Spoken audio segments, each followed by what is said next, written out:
Hello guys and welcome to Kilifi Online TV. I'm your host Mwavali Derrick, and today this is the executive show. We're talking about things to do with information literacy and career awareness.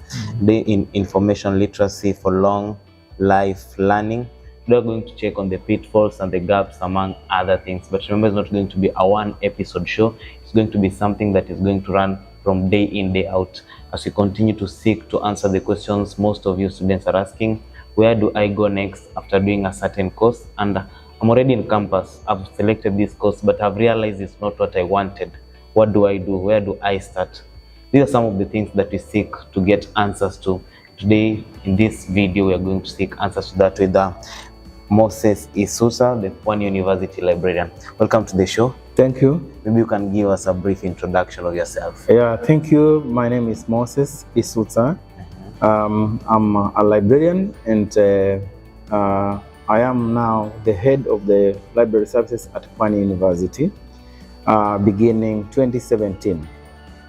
Basically, mine is to give direction, policy, do budgeting, and also manage staff, as well as offer services to our stakeholders, who are the students, the lecturers, and our community.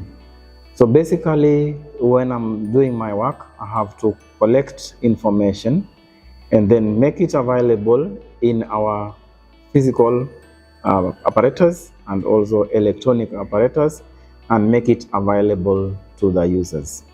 So in so doing, we are supposed to make our users aware through the platforms of information literacy, for now and for lifelong learning. And I've been doing this since I joined One University in 2017 up to till now. That's a very, very nice introduction there, Mr. Moses. And now let's get into the basis of our conversation today. Yes. You have done information literacy capacity. There are students who come into campus to do various courses. Yes. Maybe back at home before you join, there is that course application. You want to do this, you want to do that. Maybe as a person who have been in this field of information, you know these courses, you interact with these books, you interact with these students for around 5 years or so. What are some of the do's and the don'ts that a student should consider when selecting a course coming into the institution of higher learning? Yeah, when a student is selecting a course, there are things that one needs to put into perspective. First and foremost, when you begin your education journey, there are things which come to your mind, like you dream to be a pilot, you dream to be an engineer, or you want to follow your father's footsteps or a relative's footsteps, or someone you look up to who could be in the international sphere. But then when you start going into school, there are hard facts dawn on you. You realize your abilities can give you certain marks, certain levels of grades. So when you are choosing a course, you are maybe curtailed by the requirements to pursue that course, which could say for you to do engineering or information science, you need this cutoff point. Now, in the modern times, also the financial aspect can curtail you. So now, what you need to do, first and foremost, you need to be aware and used to following instructions. I've realized most of our students, when they are joining university, they are given an admission letter with instructions. But they rarely read the instructions. They just fill the admission letter. Yes, they receive the admission letter, but they don't read the instructions. In the instructions, we have got a number of things that enable you to be focused. They don't even visit the website of the university to see the alternatives. Should you have picked a course that is not of your passion, you can be able to change. So information literacy, information awareness, information knowledge, understanding should help one to make good choices, because we say choices have consequences. If you make the wrong choice in first year, you will end up with a course or a program for 4 years that may not help you. So basically, talk to the professionals in the university, to research, do a little bit of research on the internet now that is freely available, to see the trajectory of the program you are going to undertake in first year and up to fourth year before you go through with it. Then listen to your heart. What do you want to achieve in life? What do you want to achieve in life, so that you model your studies alongside your passion? Otherwise, you may be doing business mathematics when your passion is engineering. So you score A's in business mathematics. But when you start going out of the course, you realize the course content is not reflecting what you need.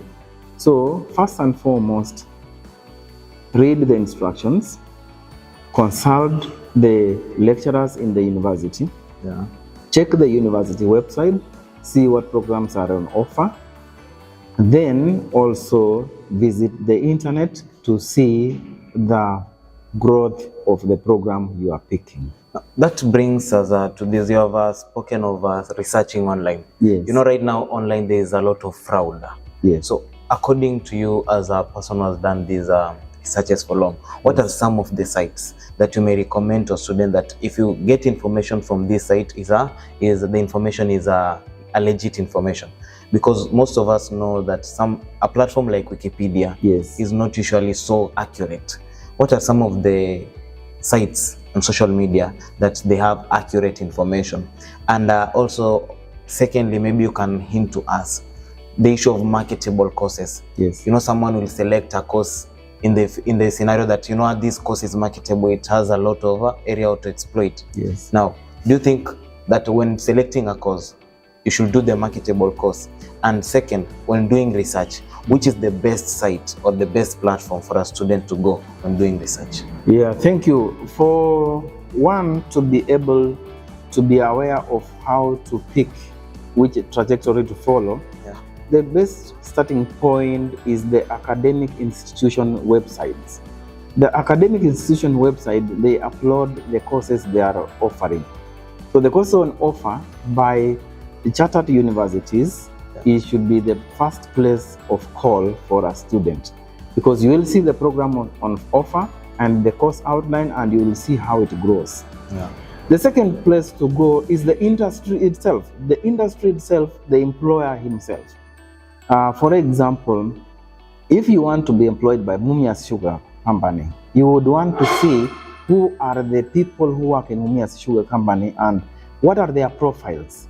So when you go to, for example, like SpaceX or Bill Gates, or you go to a company in America that offers certain jobs. So you look at the profile of the company. You would see when they advertise their jobs, the requirements they want for the person to work in that company. It may be an accountant, or maybe a data analyst, or is it be a content analyst, or is it a writer? Or you want to work for KTN. You have to visit KTN website. Get to see what is their mission, what is their vision, what is their goal, what is their mandate. That way you get to be focused to know, if I plan to work for KTN, I need to be aware of KTN before I finish my studies. Otherwise, you would be preparing yourself for a company when you really do not know what you will deliver to that company. So you must visit the well-known websites of individual institutions, individual companies, individual organizations that you are planning to work for. May it be in Kenya, may it be in Africa, may it be beyond Africa, so that you prepare yourself alongside the institutions you would prefer to go and work for. Otherwise, it will be like getting into the forest and you do not even know the type of firewood you are looking for, but then you will still get firewood inside. Then you end up at home with the firewood that maybe your mama will tell you, this one, we don't use it to light fire. So you have to be careful from the beginning. Focus, which tree are you going to collect for firewood? Which tree are you going to collect for roofing? Which tree are you going to collect for making the posts? So you have to be methodical at the beginning before you commence on the course. Now, are there courses that are more marketable than others? I will now explain it differently. From my perspective, God created man in his own image. Yeah. And God created man to understand knowledge. And therefore, God created all the universe of knowledge. Let me now look at it from my perspective.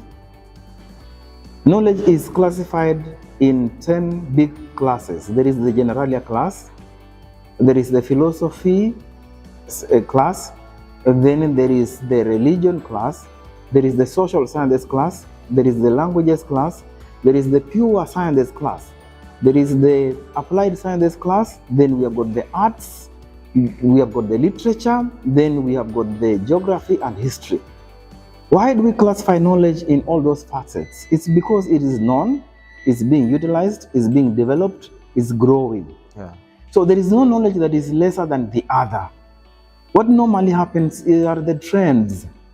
Today, what is trending may not be what was trending in 1800.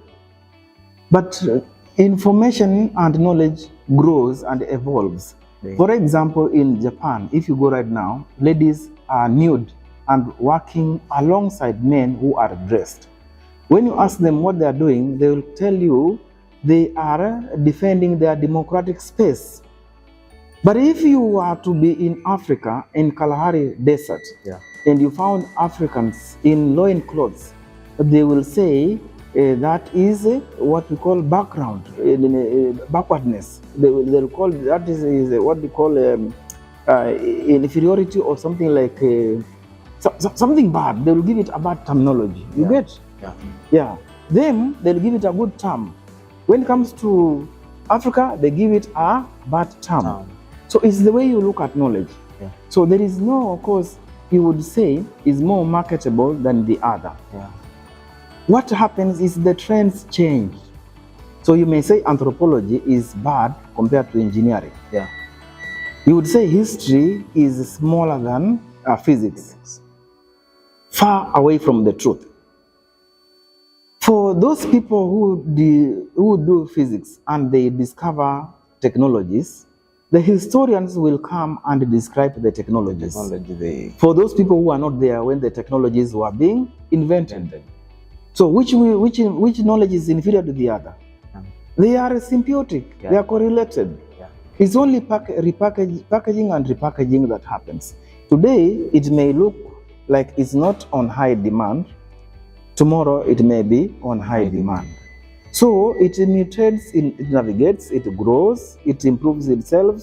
It can go down, it can come up, but there is no knowledge you could say is superior than the others. In God's image, all knowledge is relevant in our lives, but it can only come up and go down. So, for example, what you need to do is to focus. Yeah. What is trending today, work towards what is trending today, as you are aware that it can change to what is not trending today, and therefore you may need it. That's why people would do CRE with IT. Yeah. That's why people would do Kiswahili with IT. There is nothing wrong with that, but it is only adaptability that makes knowledge evolve. For example, in 1960s, troubadours, bell-bottoms, and high heels were trending. Nowadays, I'm seeing the same things coming slowly after a certain transition. So let us just focus, look at for example, in Kenya, what is the government talking about? The Big Four agenda. The blue economy is trending. Agriculture is trending. Manufacture is trending. Fashion is trending. Yes, and then fashion is trending. Content development is trending. So when you are studying, align your study on the things that are in the focus of the nation, that are in the focus of the world, then align yourself in that order. Then you'll be on the right track. Do you believe that there is the aspect of passion and the society? Yes. Whereby a student is born, is a footballer by birth, or is passionate about doing football, or is passionate doing music. Yes. But now, since the father wants a teacher in the family, he makes the child do teaching. Yes. Let's take an example for this lady journalist who did law. After doing law, he went back to do journalism and became a journalist. Do you think people should do what they're passionate about, or they should do what is marketable? I'm very happy that the government has picked CBC and has modeled it to the way that it develops talent, Yeah. and it develops the trajectories that are optional. Talent should come first, for heaven's sake, because people who are talented, they follow their passion, they follow their hearts, and they move faster compared to taught and learned things. Yeah. When you are learning how to do something, it takes you a bit of time to master the tricks around it to be able to perfect the way you do it. Yeah. But if you follow talent and passion, it comes automatically to you. So now, for example, you are a footballer by talent. When you touch the ball, it just goes where it should go. Yeah. But when you touch a pen and you're drawing, you don't get it right. Yeah. And your father says you should become an artist. So you struggle for the next 18 years. Yeah. Because your father doesn't want you to play football, you end up being a poor artist. Let us look at Diego, the javelin thrower. He trained himself on YouTube because he was passionate about it. He earned accolades out of it. So we should allow people to explore their talents if they are talented and move as far as they can. Let us look at Elon Musk. Elon Musk doesn't have a PhD, Yeah. but he makes rockets, he makes cars, he makes good batteries, he makes electric cars. This is a person who is passionate, who is talented, who is gifted. He's gifted in the way he does his things. Yeah. Even Ben Carson. Ben Carson was rated as a very poor student in class. He didn't understand geography. But when it came to medicine, it was through talent, and he could operate on very difficult situations. So the new curriculum is a positive impact. It is a positive impact on talent, on passion.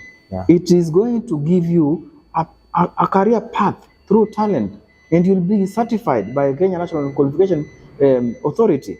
You'll be given a certificate for talent, for achievement, achievers. If you're an achiever, you will be certified, and you'll be ranked alongside the normal route of education.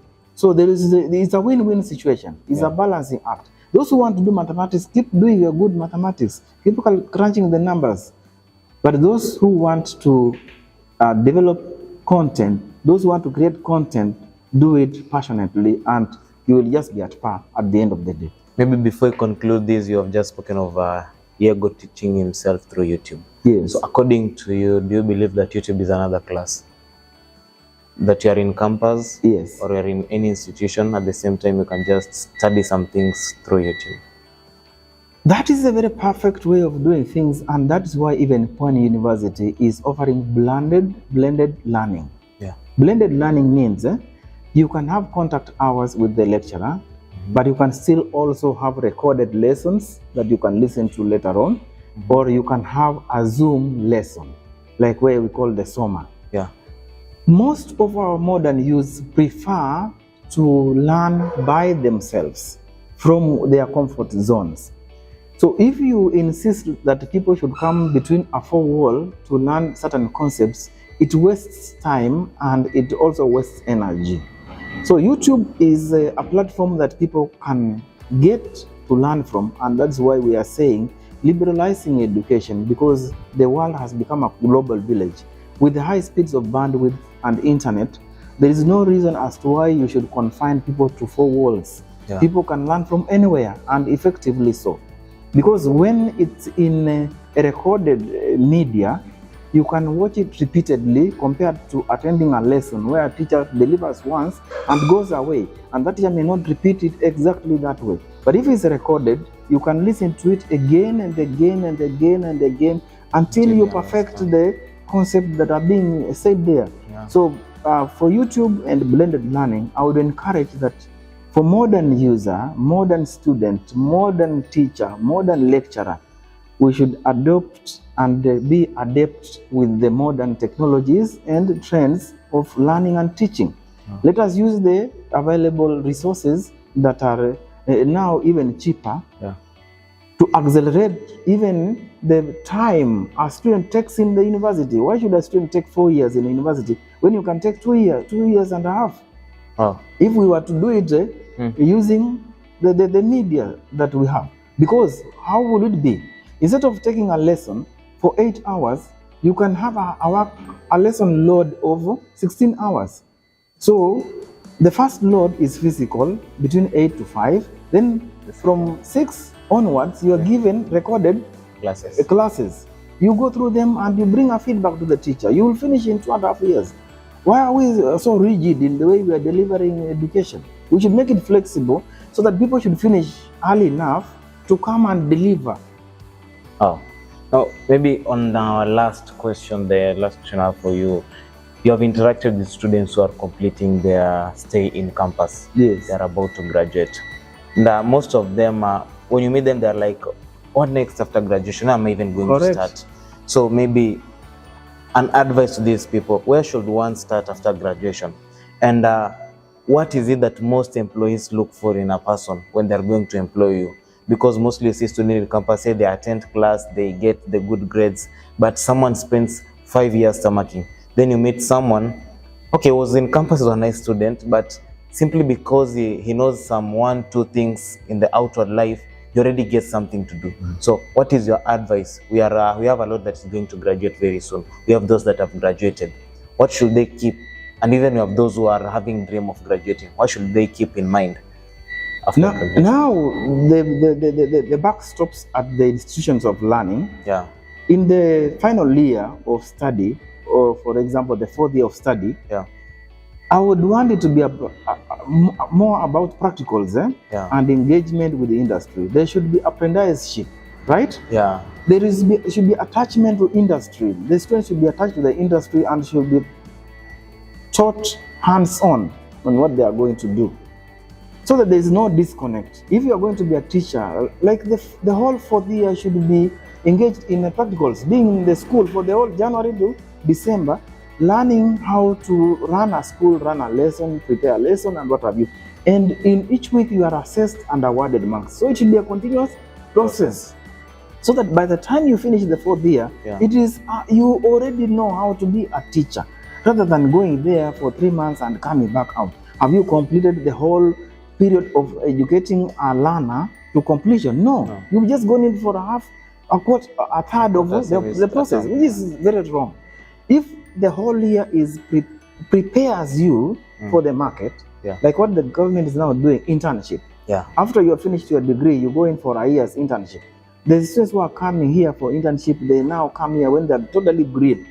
They have the certificate, but they do not have the know-how. They don't have the hands-on. They don't know even what to do at the place of work. That's why a student will tell you, I have my degree, but I don't know where to start. I don't know what to do, simply because there is no mentorship. And there is a disconnect between the industry and the classroom.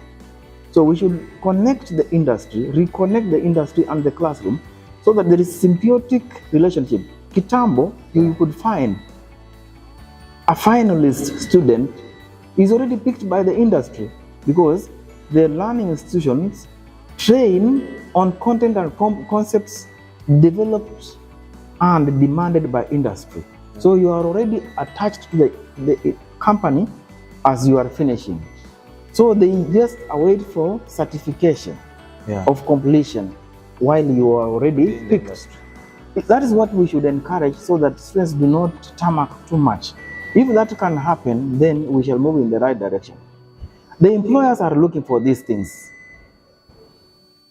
Everybody could have a degree, first class honors. Everybody could have a degree, upper second class honors.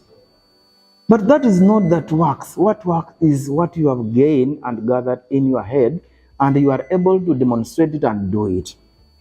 The employer is looking for skills, things like communication skills, leadership skills, data analysis skills, and such like skills. The employer is looking for innovation. Can you adapt the knowledge you've gained to the doing of the work? Can you deliver by application? Can you apply that knowledge adaptability. The employer is looking for creativity. Can you be creative at the place of work? The employer is looking for leadership. Are you able to lead a team, or are you able to lead yourself? Can you be self-driven? The employer is also looking for other attributes like, have you been involved in society?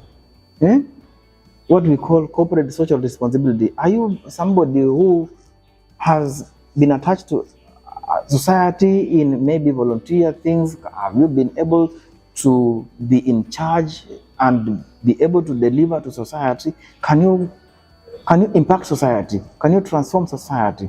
The employer is looking for things like association with the corporate and professional bodies. Are you a member of a professional body? In what standing are you? Have you helped the professional body to spur your profession to grow? Yeah. So the employer is not looking for a diploma alone. He's not looking for a certificate alone. He's not looking for a degree alone. He's looking for a wholesome person. Have you been nurtured? Have you been mentored? Can you fit in society? Can you fit in that company? Can you interact and integrate yourself with that company staff effortlessly? So when you apply and you fail to give us your referees, when you apply for a job, you fail to write an application letter and sign. When you apply for a job, you fail to attach your certificate, your transcripts. When you apply for a job, you fail to attach the certificate you are given in your church. You fail to attach the certificate you were given when you registered for a member of an organization. Then the criteria that selects the people who come for an interview throws you away. Then you start complaining, I have applied for 10 jobs, I have never been called for an interview, I've never been employed. There are the pitfalls that are and the gaps in your education that denies you the opportunity. So we as a university, we need to mentor and prepare our graduates as they exit to be tooled and retooled with these skills that prepare them and anchor them in a state that will enable them to navigate easily into the job market. Employers are looking for people who can create jobs. Like you go to an employer, you start working, the employer wants you to also create jobs. So when you are working, you should be able to create work for other people. That is what the employer is looking for you. From you. So when you speak to the employer during the interview, if you have been lucky to be employed, the employer is looking for, were you involved in a teamwork? Were you involved in a project? What did you achieve in the project? What were the deliverables? What were the objectives? Did you complete the project? Did you complete the task? How was the impact of the task you are given positive to the company? So when you are speaking in the interview, if you can convince the panel that you are able to navigate through all this, then you get picked and you get the job. Oh. Yes. Now, as we conclude, that was a really, really healthy conversation on some of the information that you need as you enter campus and before you transit out of campus. Maybe as we conclude, what will be your last advice to students and the education system at large?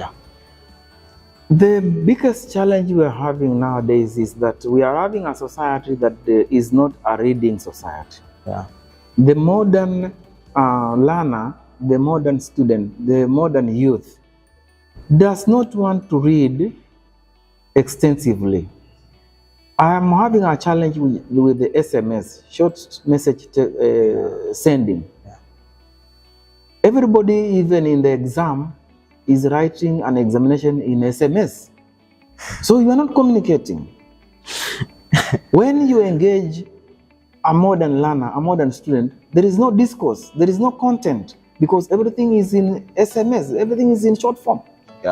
What I would say is that we should find a way of reading widely. And I would say this, even if you're doing chemistry, for heaven's sake, to improve your language and grasp around chemistry, read novels, read the newspaper, watch television, get to know what is trending, get to know what is happening. Don't just Fix yourself on chemistry alone and ignore the facets of knowledge around you. You are living in a society, and the society is composed of all of these things.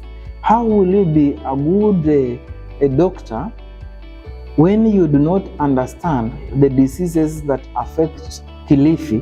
You have come to Pwani, you have entered Pwani University, you do not know where Mkoroshoni is, you do not know where Ganze is, you do not know where Bamba is. You have never been to Malindi. You have never been. You should know your country. Yeah. You should know the challenges of your country by visiting and interacting with the people and the community, so that you know, if I'm going to be a chemistry teacher, there is a school in Ganze that requires me. So let us open ourselves to our needs, to our society. Let us not say that's not my problem. Yeah. The moment you go to the attitude that's not my problem is a defeatist attitude. Again, let me observe this. Our modern youth are born today in a rental house. Tomorrow they go to school.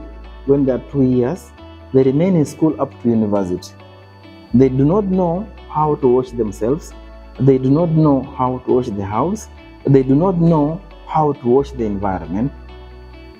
I think maybe in future, after maybe university or after maybe Form 4, the youth should be left into the community to go and have hands-on experience with even cooking an egg, preparing tea, to be an all-rounded person. The moment you are an all-rounded person, you are now aware of the challenges that can confront you even at the job place.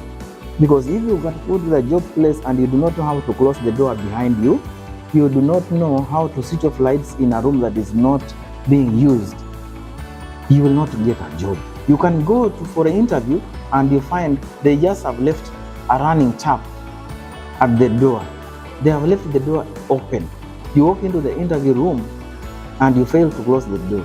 You walk into somebody's office, he's talking to somebody, and you want to be served. You just crash into those people without even excusing yourself or greeting them. I've seen that many times. Yeah. Etiquette. So what we need is to read widely. When you read widely, you learn a lot from wider reading. So read beyond your subject area. Oh, thank you. Remember, they usually say when you enter any boardroom, they only need 3 things. They need wisdom, they need vision, and they need a solution. I was your host, Mwavali Derrick, and this is the Executive Show. We're taking a journey into the career field. As a student, what should you know as you start your journey into being an independent person in the society? Remember to like, to comment, and to subscribe. Whatever view you have, leave it in the comment section. Whatever question you have, leave it in the comment section. When we rejoin next with the school librarian, he'll respond to those questions. Till we meet again, have a lovely day.